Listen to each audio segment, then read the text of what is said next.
Alrighty then, we start the conversation, as we said, with Adelle Onyango. She has been one of those people who's just like very inspirational. She's such a voice of our generation, and she has actually represented many causes in her life, much as she hasn't lived that long.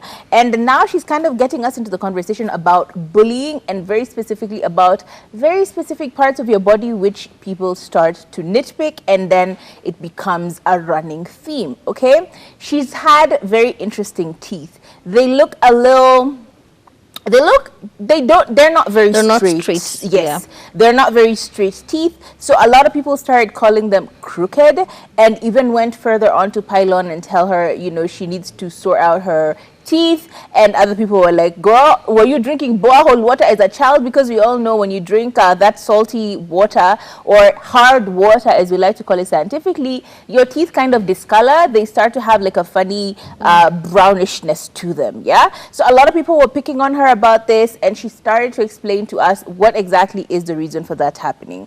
One, she's always had problematic teeth. One, because she was a sweet tooth. She was a kid who loved her candies. You're mixing, you're actually combining the two stories. There are actually two stories there, where Adele is speaking about her teeth, and also Mwaora's, the senator, Senator Mwaora. Yes, the wife is also speaking. Ms. Mukami, sorry, yes. I apologize. Let's speak about Adelle Onyango. She said growing up, she was a sweet tooth. She really did like her candies, and ever since then, or because of that, she kept going to dentists since class 6. She had her first filling in class 6, and this went on for a while. She would get the constant toothache, and she would just run into the doctors, and she really didn't like her smile. But over time, she kind of got over it, and she started like embracing her smile, right? And then we have Isaac Mwaora's wife, Nelias Mukami, who also had a very interesting story about her teeth. She says when she got pregnant in 2016,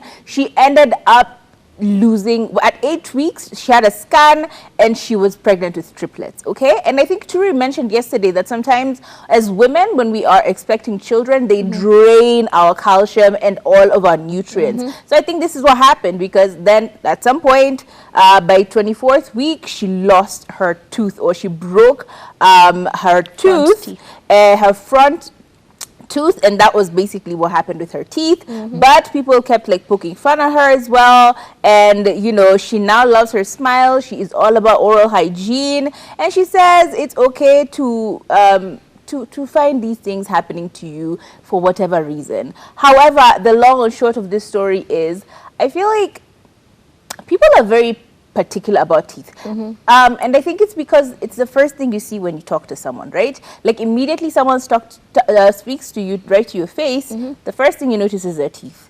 And we've seen a lot of celebrities go so far as to get veneers.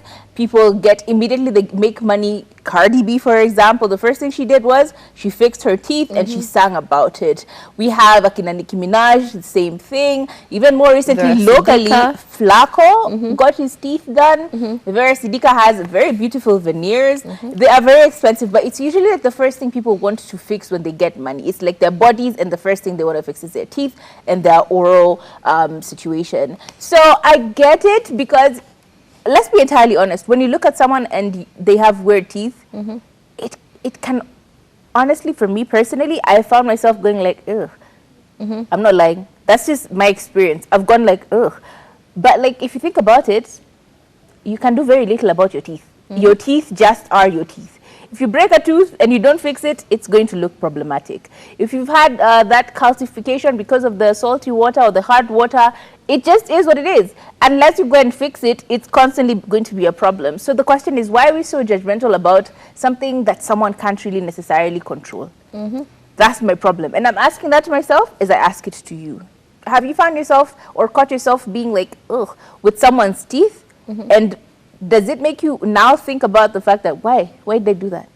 But also when you do that, or when you have such a reaction towards something, you need to ask yourself, is it something that they can fix immediately? Yeah. Like, is it like spinach on your tooth that you can do this and remove? The 5-second rule Exactly. thing. But if it cannot be undone in 5 seconds, then you're just testifying somebody for no reason. You're just giving them grief over something they literally cannot change, either because they do not have the funds to do so, or because they don't have the ability to do so. So you're just giving them grief. You're just pointing out, by the your teeth are brown, but you're not offering a solution. The 5-second rule, yeah. it states, I think there's a very specific 5-second rule which says, if you look at someone and in 5 seconds, you observe something that if you tell them they can't fix in 5 seconds, don't mention it. Exactly. Do not bring it up. Yeah. Yeah, so let's not be very quick to point out the imperfection in everybody else when you don't really know what they're dealing with, or how much courage it took for them to even step out of the house. I have seen a girl whose reflex is to cover her mouth anytime she wants to laugh. And it's been going on ever since she was a child. And even after she fixed her teeth as an adult, she would still do it subconsciously. She starts laughing, she does this because she's been bullied and she's been told off so many times about her teeth.